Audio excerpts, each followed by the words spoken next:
This is DSD Informed again. The piece I'm gonna do right now is it's a little deeper. It's gonna take me a while to do it, so I might just break it down into two parts, cover a couple of sections, and then come back in part two to knock it out. But I'm gonna cover my feelings about civil rights, gay marriages, and the balance between church and state.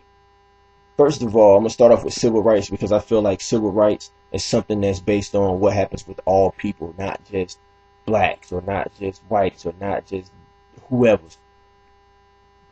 If you are a person, then you have civil rights and you have things that are owed to you as a human being. That's just my feeling about it. So first I'm gonna break down civil rights, and I got some notes. If you see me kind of looking off to the side, it's just so I can keep on track. And I wrote down everything because it's a lot of stuff. The civil rights basis says it's a class of rights based on birthright into a policy or designation, otherwise just human rights. Like I was saying, it ensures a citizen's ability to fully participate in the civil and political life of the state without discrimination or repression, and protected the freedom of classes of persons and individuals from unwarranted infringement into those rights by governments, private organizations, and entities. Now, based on what I just said, what civil rights are, we all know, based on the videos I put up before, some people just don't have civil rights. Their rights are always violated, constantly. But I'm not going to touch on that because that's not what this is about. We know what the civil rights movement was, and we feel like we've gained ground, but we haven't. See, the thing about it, back in the day, to be a civil rights activist and things of that nature, it was a little easier. In my personal opinion, I feel like Martin and Malcolm and Rosa and the list goes on. I don't want to even get into it because I didn't write that down. There's a lot of so many. In fact, I believe there was too many because it shouldn't have been necessary in the first place. But anyway, there was so many that did so much because it was necessary. And two, I think it was easy, like I was saying, because it was in your face. Whites had no problems with calling you a nigger in your face. Now that's politically incorrect, so they don't do it much. The Klan had pretty much free roam. You know what I mean? It was not hard to see a sign that said colors only or colors around back, whites only, things of that nature. That wasn't unusual. You know what I'm saying? But now everybody's more of aware of it being there, so the obvious in your face stuff isn't plausible anymore. You can't do that without some type of repercussion. But it still goes on. They still do it. They just found more clever ways to do it. They kind of took it out of your face, but still they're kind of slowly doing it. You know, they do it here, then do it there. Can't get a job? Probably it could be discrimination. Can't say it is. You just might not be skilled. School sucks. Public schooling? Yeah, that's one of their moves. You see what I'm saying? Hard or impossible odds against voting. Again, bad neighborhoods. Again, drug stores. Gun stores and liquor stores. Drugs in the neighborhood. Same thing. A violation of your civil rights, because that stuff is put in by the government, private organizations, and other entities. Now, the Declaration of Independence, and this is really what I wanted to get to. The Declaration of Independence, written by these people, says clearly as day that if so, a government steps out of its bounds that violates your human and civil rights, you have a right to dismember that government and create your own again, so that it's for the betterment of the people. Basically, the Declaration of Independence gives us the right as U.S. citizens, as citizens of the states, with our government acting the way that it's acting and treating us the way that it's treating us, for us to, for the most part, attack the government head on, take the government out, wipe it clean, and start over again. And let me see, I'm trying to find this part real quick. Create a certain rights, life, liberty, pursuit of happiness. That to secure these rights, governments are instituted among men, deriving their just powers from the consent of the governed, which means The people decide who their governor will be, and it's up to the governor, the president, House, and all of those to uphold our wishes. It's our right that's violated though, because we vote for these guys and they treat us like crap. And that whenever any form of government becomes destructive of these ends, it is the right of the people to alter or abolish it and to institute new government, laying its foundation on such principles and organizing its powers in such form as to them shall seem most likely to affect their safety and happiness. Like I said, when the government starts acting up, we have the right to take it out head on, clean it out, and form a new government that is fitting for us. Period. So a violation of our civil rights. A violation of our rights, period. Just how it needs to go. That's what needs to happen. Now, everybody knows what the civil rights movement is. You know what it was. And it was necessary, but I feel like we've lost it. A lot of our rights, we've lost sight of. And again, this was back in the day when, like I said, I felt it was easier to be an activist and to really stand up because you can see it.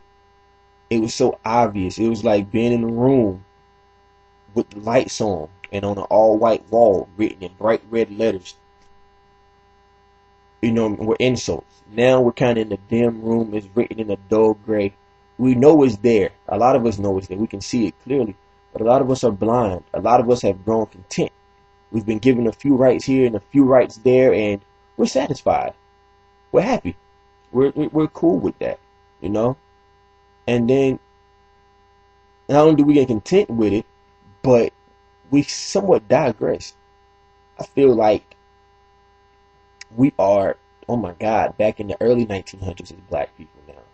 Sure, we got some lawyers and some doctors and some people doing great for themselves as black people, of course. But it was like that then too. In comparison, there's always been black people on top in compared to the majority of people.